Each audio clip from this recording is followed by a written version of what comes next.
భారీ వర్షాల కారణంగా గత అనుభవాలను దృష్టిలో పెట్టుకొని అప్రమత్తంగా ఉండాలని సూచించారు మంత్రి సీతక్క. ఆస్తి ప్రాణ నష్టం జరగకుండా చర్యలు తీసుకుంటున్నట్లు వెల్లడించారు. మంగపేట, కమలాపురంలో కొన్ని ఇళ్లలోకి నీళ్లు వచ్చాయన్నారు.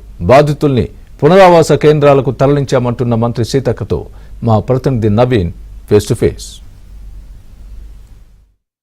ములుగు జిల్లాను భారీ వర్షాలు ముంచెత్తాయి. ప్రధానంగా ఈ ములుగు జిల్లాలో ఉన్నటువంటి కమలాపురం, ఏటూరు నగరం, తాడ్వాయి, వాజేడు, వెంకటాపురం మండలాల్లో వర్షం తీవ్రత ఎక్కువగా ఉంది. ఇప్పటికే కమలాపురం, మంగపేటలో పలు కాలనీలను కూడా వరద ముంచెత్తింది. ముంపు ప్రాంతాల్లో మంత్రి సీతక్క పర్యటిస్తున్నారు. బాధితులకు భరోసా ఇస్తున్నారు. ఇప్పటికే ఆమె చాలా ప్రాంతాల్లో ఆమె పర్యటన చేశారు. ప్రస్తుతం మంత్రి సీతక్క నాతో ఉన్నారు. మనం గోదావరి ఒడ్డున చూడవచ్చు. గోదావరి ఒడ్డున ఏ విధంగా ఉగ్రరూపంగా ప్రవహిస్తుందో, గోదావరి పరిసర ప్రాంతాలను, ముంపు ప్రాంతాల్లో ఆమె పర్యటిస్తున్నారు. సీతక్కతో మాట్లాడించేటువంటి ప్రయత్నం చేద్దాం. మేడం, చెప్పండి, ఎట్లా ఉన్నాయి వర్షాలు, ప్రజలను ఎట్లా అప్రమత్తం చేస్తారు? దాదాపుగా వారం రోజుల నుంచి భారీ వర్షాలు కురుస్తున్నాయి. మొదటిసారి కురిసినటువంటి వారం రోజులకి కురిసినటువంటి వర్షం కూడా రాష్ట్రంలో అత్యధికంగా మరి ములుగు జిల్లాలోనే కురవడం జరిగింది. అటు వాజేడు, వెంకటాపురం ములుగు జిల్లాలో ఉన్నటువంటి మండలాలు, తర్వాత మంగపేట. ఈరోజు పొద్దున కురిసినటువంటి వర్షం కూడా రాత్రి మళ్ళీ మంగపేట, ఇటు నగరము, అటు తాడువాయి, ఇక్కడే పెద్ద ఎత్తున అటు వాజేడు, వెంకటాపురం వచ్చింది.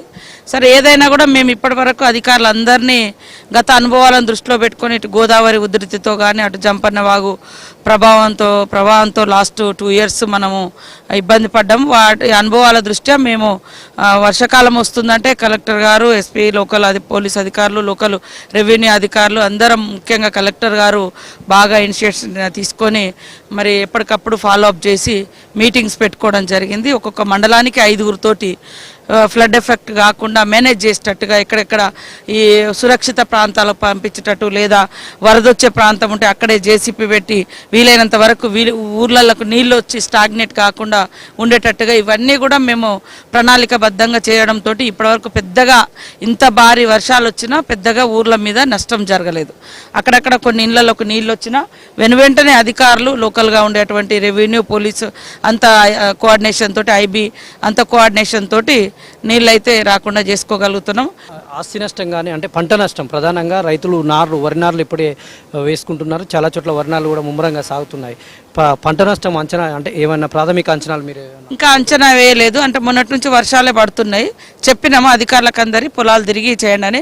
మొన్న మంగపేటలో మొదటి విడతలో కురిసినటువంటి వర్షంతో, అతి భారీ వర్షం పడడంతో అక్కడ కొంత చేన్లన్నీ కూడా కొట్టుకపోయినాయి. అంత రాళ్ళు బయటకు వచ్చి అంత పొలం మీద మట్టి అంతా పోయింది. అది ఏవోలకు చెప్పినాము, అగ్రికల్చర్ అధికారులకు. వాళ్ళు ఆల్రెడీ సర్వే చేశారు. వాతావరణ శాఖతో ఏమైనా మాట్లాడారా? ఏమైనా ఇవాళ కానీ ఇంకా రేపు కానీ ఏమైనా హెచ్చరికలు ఉన్నాయా? ప్రజలకు ఏం సూచిస్తారు? ప్రజల్ని మేము గత వారం రోజుల నుంచి అప్రమత్తం చేస్తూనే ఉన్నాం. మౌఖికంగా కానీ, ప్రెస్ ద్వారా కానీ, మా యువకుల ద్వారా కానీ, మా పార్టీ ద్వారా, మా సోషల్ మీడియా ద్వారా కూడా ఎవరు కూడా అనవసరంగా బయటికి రాకండి, వాగులు దాటే ప్రయత్నం చేయకండి, చేపలు పట్టడానికి పోకండి. అదేవిధంగా చెరువుల కింద ఉన్నటువంటి ఊర్లు కానీ, వాగొడ్డున ఉండేటువంటి ఊర్లు కానీ అప్రమత్తంగా ఉండాలి అనేది మేము సూచనలు చేస్తున్నాం. ఇప్పటి వరకు ఎలాంటి నష్టం జరగకుండా మ్యాక్సిమం చూస్తూ ఉన్నాం. రాత్రి ఒక మహిళ బయటికి 12 గంటలకు మరి ఆమె కొద్దిగా బయటకు వచ్చినప్పుడు ఆ వాగులో పడిందని ఒక సమాచారం వచ్చింది, చనిపోయిందని.